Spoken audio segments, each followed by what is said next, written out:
I'm Darren Zurnamer. I've been the third fittest man in Africa for the last 3 years, and this is my story.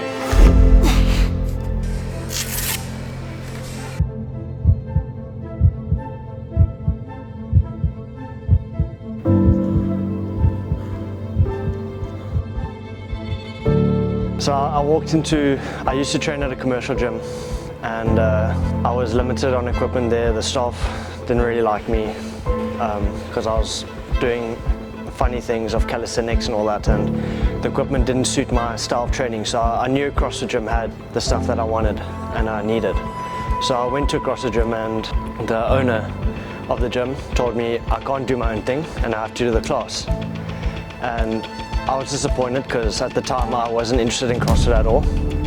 And I did the class, and I did well in the class, and I was like, well, this is similar to what I've been doing, like the movements. It was just faster and more intense. And I think I did a free week of training there, and I just loved it. And then the rest of history. I just started researching and investing my time in it more. And I kind of just went like straight into it, like head over heels in.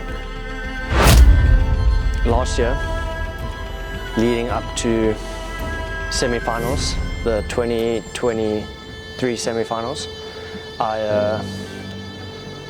something happened to my back when I initiated a clean, and this was a couple of weeks just before, and I couldn't move.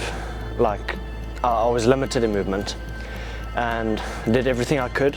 I didn't train for a week, like just rested. I saw, I think, 2 doctors every day trying to fix it, like chiropractors, my massage therapist, and it was just like heat and trying to figure it out. It got better, but it was just in my head, and I went on to compete like that. Going in feeling unprepared was quite a big mental challenge for me, and it's not easy because the whole year I'm healthy, and then 3 weeks, 4 weeks before I compete, boom, something happens. Like nothing happened in the off season, and I competed. I came third. I wasn't happy with it, although I felt like I was underprepared. But the biggest thing was that I pushed through that, and I thought that was the worst thing that could happen.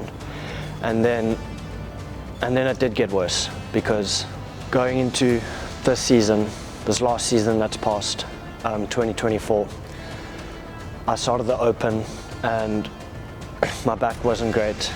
I went to see doctors, and they told me I need to stop because I went for MRI, and they told me that I have a tear in my disc, and I think I had 3 doctors say I need a call the season, and I had no idea what to do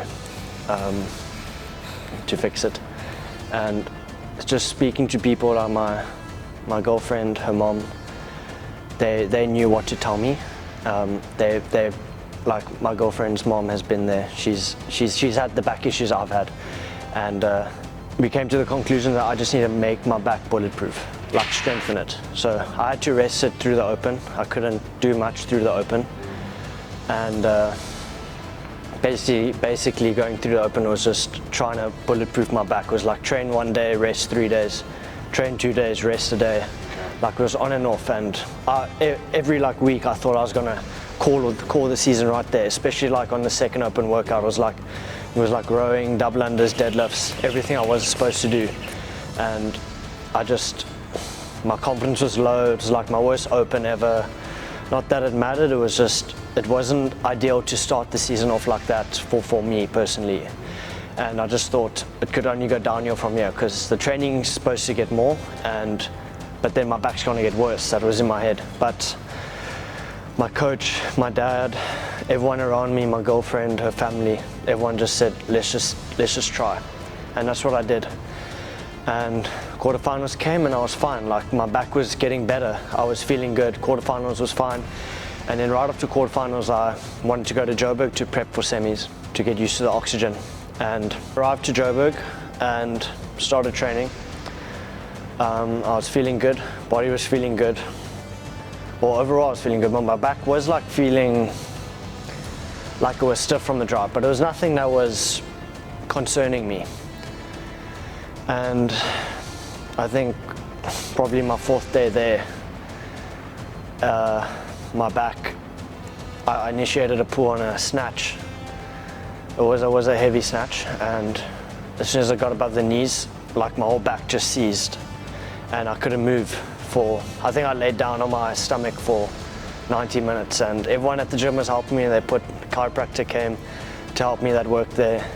Everyone was so helpful. Everyone did everything they can, like just getting heat on my back, like everything they could. And I went to go see a doctor, and he said, "You're not competing." He said I can try and get better, but he doesn't think so. Because I mean, I was 4.5 weeks out now of semi-finals.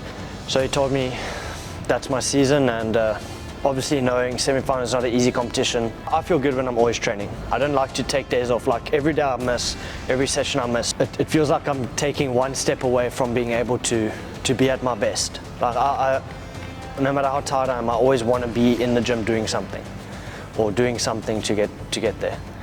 And I couldn't. I had to not touch the gym for a week. And I thought I was just gonna be a coach or a help for my girlfriend and a sister who's competing, because they were competing. We have the same coach. I thought I was just gonna sit on the sidelines and support them, which I was excited about, but it wasn't nice knowing that I could have been there, because I was feeling good, getting better, like that feeling of getting better after quarters and then you get taken back further than you were before. It really like broke me, and I thought I wasn't going to compete for the rest of the season. It's happened before, but I think this was the worst it's ever happened. A back, like, was where all the muscles just like, it kind of just seized in my back. I don't know if anyone can relate. I'm sure there is a lot of people who have had this, but I thought there was no coming back from it, but I just had hope. My coach told me, Nick, he phoned me and he just said, you can pull out on the last day if you have to, but let's just try. And that's what we did. And once we found out the workouts, we tested them. I could get away with the heavy lifting and stuff. And when I did the snatch workout, that one was the one I was most nervous about. And I think I only got past 3 bars there. I couldn't hit the 111 bar. Obviously didn't get to the 120 bar in training. And just that up and down of, I would think I'm gonna compete, then I thought I wasn't gonna compete. That was the hardest challenge of my life, because I was in a lot of pain and a lot of uncertainty in that 4 weeks prepping for semi-finals, because I mean that was the biggest time of my year, and I only go to semi-finals to win it, and I didn't want to go underprepared, so that was definitely the biggest challenge I've ever had. So typically I wake up between 7 and 8 a.m. and straight away start getting ready, shower, eat breakfast. I make a big carb bowl, which is a raw oats, yogurt, frozen berries, dark chocolate, honey, dates, whatever it is. Then I start training. I head straight to the gym after that. Usually I start 2 to 3 hour session there. That's usually my biggest session of the day. Hit that, then I have lunch. Probably a big lunch, eat that at the gym, train again. 2 hour session probably. Usually the second session will be shorter. And then I go straight home after that. Then I have a meal as soon as I get home, and then I have dinner. And downtime, I usually just, chilling with my girlfriend, her family, or when I'm at my dad, or with my family, downtime with them. Usually when I'm at my girlfriend or my dad, it's usually competitive ping pong or something like that. So that's usually our downtime, which isn't exactly downtime, but that's how we end our days. I started CrossFit especially, I wanted to see what the best were doing differently to everyone else. So I'd try and I would watch maybe documentaries of them, or anything, and I'd look at background things, like maybe, I don't know, the clock, and I'd see their sets and how long they rest between sets, or I wanted to take details of what the best do, and I wanted to see why these guys are the best, because I know that there's it's the small things that count, maybe things that other people don't pick up. And I would do that to my training. I'd try and replicate my session, even though striving to be like that, I would try and put myself in that position that what they are doing, I would try and do, whether I'm at that level or not, you know. And a lot of those points that I picked up is the patience of taking your time in training and not just trying to finish it, but taking the time of what you're doing. So a lot of the time you're spending so many hours in the gym, and I think a lot of people just want to get out the gym as quick as possible. And maybe for a lot of people it's not ideal to be in the gym for so long, but since I have the opportunity to be in the gym for so long, and I value the time that I'm in the gym. I don't like to rush things. I like to do everything properly, and I want to get a purpose out of everything. So everything I do, whether it's a workout for time or if it's just lifting, I want to get a purpose from it, whether I'm feeling good, bad.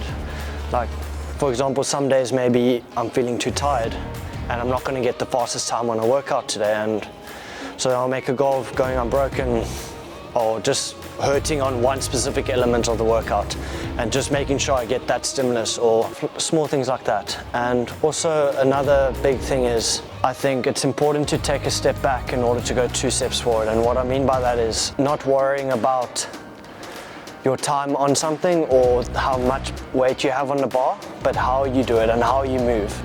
So whether that's weightlifting or even just burpees in a workout, or like basic movements, whether it's technical or basic movements, I think it's important to take a step back and see how you're moving before you worry about how fast you're going at it. And that's big things that's taken me further in training. I believe a high performance person is someone who can handle stressful situations in life in general.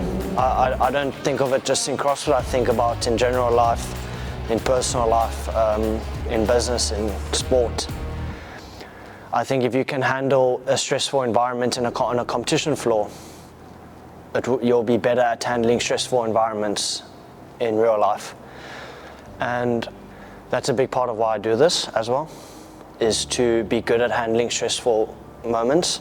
Something that keeps me focused and that makes me feel okay about the situations I'm in, as nervous as I feel. Sometimes I throw up when I'm so nervous, I can't eat, I gag. Takes me, some workouts I'll warm up and it takes me 30 minutes before I even press the start button. I think back on history, like how people my age were forced to do hard things, and how 100 years ago life was a lot harder and people had no option. And let's say like World War II, guys my age had to go fight for their country regardless. And I think this is my way of putting myself through something hard voluntarily, instead of looking for an easy route to get through life. I feel like all these stressful situations are going to build me into the person I want to be one day. Whether that's a good father or a good man in my family or good at business, anything. Yeah. My goals in CrossFit are to be the fittest man in Africa, and I want to go to the CrossFit Games. I want to give my best performance, and I want people to know my name when I go there. And in 5 years' time, I don't know whether I'll be doing CrossFit or not. I don't look that far ahead. I think I look at today, tomorrow, think about what I'm doing now. So I haven't looked that far ahead.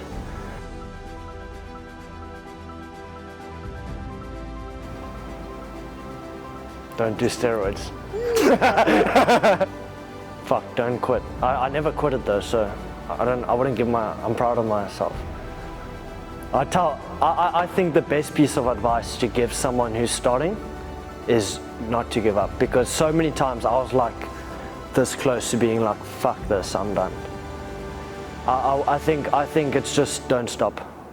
Keep going because there's a straight line. You can go off the line, but as long as you're going in that direction, you'll get there at some point.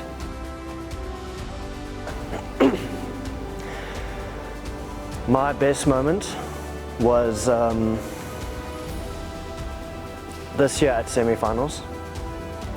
It was hitting the last bar on event 5 of that snatch workout because I did not think I would hit 120 for double. I didn't think I was going to finish the workout. I knew I could before I hurt my back, but I didn't think I was going to get past the 3rd bar at all. And I finished it. I think I placed in the top 5.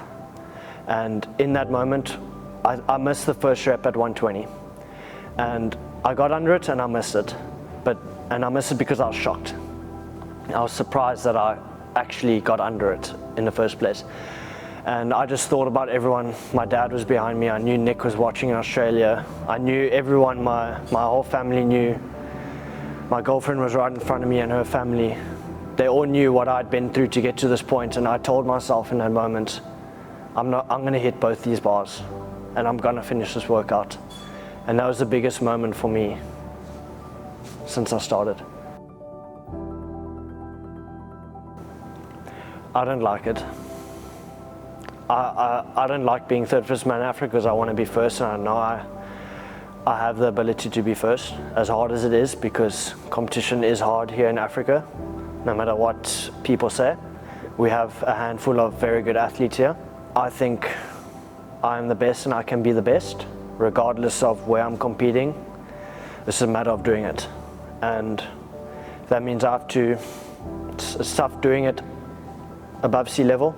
I do everything I can to, when I go up there, to be best prepared. I don't like being 3rd place and I want to be first. There's nothing else to it. I like to do more than talk.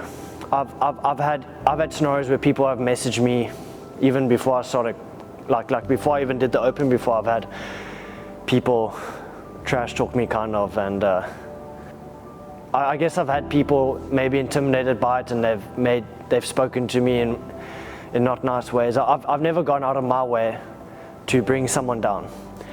I like to show up at a competition and beat you than to tell you that I think I can beat you.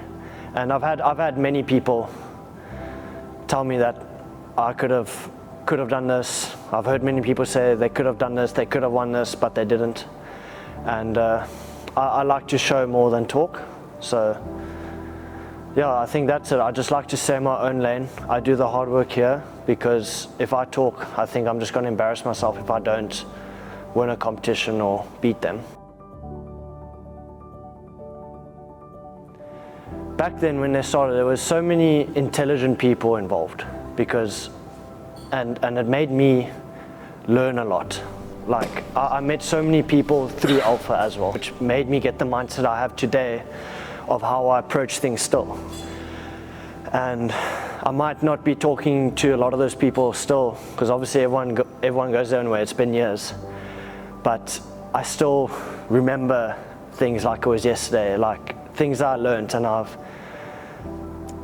it's just the connections I've built and the knowledge I've gained from people I've met through Alpha, and is stuff that I'll remember for the rest of my life. And it's a big reason of where I am today. I don't want to say one I don't qualify for it, because they're fucking hard to qualify for. So at the end of the year, I'm definitely looking at doing, before the season starts, one off-season comp. I'll hit some qualifiers, see what I can get to. And yeah, other than that, I'm just focused on semi-finals, and I'm focused on winning that and going to the games. But I'll definitely be doing something in the off-season. I'm not 50 years old. I feel like I'm too young to give people wisdom. I feel like you have to turn 40 in order to give people wisdom. See, I'm humble, eh? Don't. Oh, you're gonna use that? I'm happy with that. Okay.